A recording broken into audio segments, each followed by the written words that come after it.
હવે તો રાજ્યમાં સલામત સવારી એસટીએમઆરઈની વાતો કરતી સરકારની પોલ ખુલી ગઈ છે।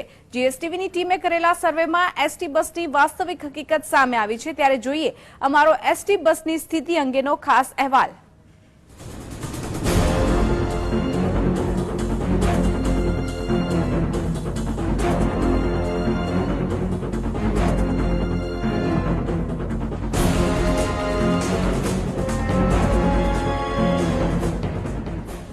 राज्य सरकार द्वारा भले एसटी ની સારી સુવિધાઓનો ઢંઢેરો પીટવામાં આવતો હોય, પરંતુ એસટી બસની આ પ્રકારની હાલત સરકારના દાવાને પોકળ સાબિત કરે છે। તમે જે દ્રશ્યો જોઈ રહ્યા છો તે સલામત સવારી એસટી હમારીના છે। બસની હાલત જોઈને તમે એસટીમાં મુસાફરી કરવાનું હંમેશા માટે માણી વાળશો, કેમ કે એસટી બસમાં સીટ છે પણ સીટમાં ગાદી નથી, અને સીટ છે તો બારીમાં કાચ નથી। એસટી નિગમના અધિકારીઓને એસટીની કથળેલી સ્થિતિ અંગે જીએસટીવી દ્વારા સવાલ પૂછવામાં આવ્યો, ત્યારે સાંભળો કેવા પ્રકારનો જવાબ આપી રહ્યા છે એસટીના અધિકારીઓ। કોર્પોરેશનની જે લોકલ અને ટૂંકા ગાળાની જે સેવાઓ માટેની જે બસો છે એની અંદર કોઈ બસની અંદર જે સીટ ખરાબ હશે એ સીટને તાત્કાલિક રિપેર કરવામાં આવશે, અને એમાં રિપ્લેસમેન્ટની જરૂરિયાત હશે તો રિપ્લેસમેન્ટ માટેની પણ કાર્યવાહી નિગમ દ્વારા હાથ ધરવામાં આવશે। આ સીટ પર બેસતા પહેલા વિચાર કરવો પડે, કેમ કે આ સીટના પાયાને પણ ઈંટનો ટેકો લેવાની જરૂર પડે છે। એસટી નિગમમાં આ પ્રકારની એક બસ નથી પણ અનેક બસ એવી છે જેમાં આખી સીટો ગાયબ છે। ત્યારે સવાલ એ છે કે એસટી વિભાગને ફાળવવામાં આવતું બજેટ કોના ખિસ્સામાં ઘર કરી ગયું હશે।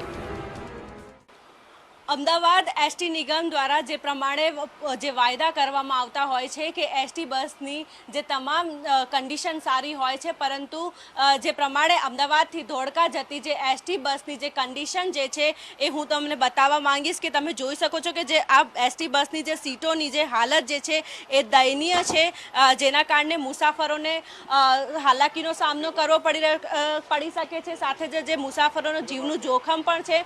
બીજી તરફ આજે હું આ દરવાજો જે બતાવવા માંગીશ, દરવાજાને પણ આજે રસ્સીનો જે સહારો આપવામાં આવ્યો છે, જેના કારણે જે મુસાફરોના જીવનું જોખમ જે છે એસટી નિગમ દ્વારા જે પ્રમાણે દર વર્ષે નવી બસો બહાર પાડવામાં આવતી હોય છે, પરંતુ અમદાવાદથી ધોળકા જતી જે તમામ જે બસો જે છે એના જેની હાલત ખખડધજ, જે તમામ બસોની હાલત ખખડધજ છે, જેના કારણે લોકોને હાલાકીનો સામનો કરવો પડી રહ્યો છે। કેમેરામેન શુભમ પ્રજાપતિ સાથે મોનિકા આહિર, જીએસટીવી, અમદાવાદ। સુરક્ષાની વાતો કરતી એસટી બસની જે હાલત અત્યારે ટીવી સ્ક્રીન પર આપ જોઈ શકો છો, ન તો ડ્રાઈવરની સેફટીનું અહીંયા ધ્યાન રાખવામાં આવે છે કે ન તો મુસાફરોની સેફટીનું। ડ્રાઈવર માટે બેસવાના સીટ ઉપર સીટ બેલ્ટની વ્યવસ્થા છે તો ક્યાંક વળી સીટ બેલ્ટ જ જોવા નથી મળી રહ્યા। મુસાફરો માટે જે સીટ છે તે તૂટેલી છે અને ક્યાંક તો સીટ જ ગાયબ છે, તો બસના દરવાજાને દોરડી અને રસ્સી બાંધી અને ટકાવી રાખવામાં આવ્યા છે। આવામાં અકસ્માત ન થવાની શક્યતાને તો ગણકારવી જ ન જોઈએ, પરંતુ જો અકસ્માત થાય તો પણ ગંભીર જાનહાનિના બનાવો બની શકે છે। આ અવારનવાર એસટી બસના અકસ્માતના અહેવાલો આપણી સામે આવતા હોય છે, તેવામાં અમુક જગ્યાએ કારણ આ પ્રકારની સ્થિતિ પણ હોઈ શકે છે કે જ્યાં બસમાં મુસાફરોને બેસવાની સુવિધા કે ડ્રાઈવરની સુરક્ષાની પણ કોઈ જ અહીંયા ગેરંટી નથી હોતી। તેવામાં સલામત સવારી કે જોખમી સવારી એ કહેવું મુશ્કેલ છે। તો એસટી તંત્ર દ્વારા સુરક્ષાના નામે દાવાઓ કરવામાં આવે છે, વધુ સારી સુવિધા આપવાના વાયદાઓ કરવામાં આવે છે, પરંતુ જ્યારે બસની સ્થિતિ જ આવી કથળી ગયેલી હોય ત્યારે મુસાફરી આરામદાયકને બદલે જોખમી બની જતી હોય છે। દરરોજે ગુજરાત એસટીની બસમાં મુસાફરી કરનારા હજારો અને લાખો મુસાફરો જીવના જોખમે મુસાફરી કરી રહ્યા છે, ત્યારે જીએસટીવી ઉપર આજે અહેવાલ પ્રસારિત કરવામાં આવ્યો છે, પછી એસટી તંત્ર ક્યારે જાગે છે અને બસોની સ્થિતિ ક્યારે સુધારે છે તે જોવું રહ્યું। આ વિશે વાત કરવા માટે સંવાદદાતા મોનિકા આહિર એક વખત જોડાઈ રહ્યા છે।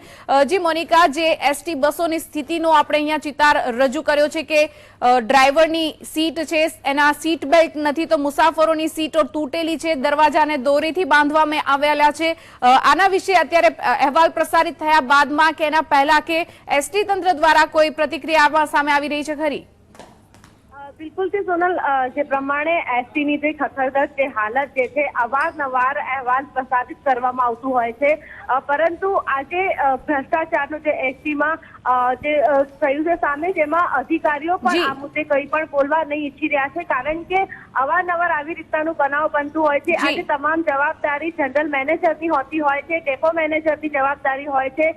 ડ્રાઈવરોની પાસે ફીડબેક નથી, એ લોકો પણ રજૂઆત કરે છે, પરંતુ ડેપો મેનેજર અને જે જનરલ મેનેજર આ વાતને ધ્યાન નથી આપતા, જેના કારણે લોકોના જીવનું જોખમ છે. જી મોનિકા, આભાર.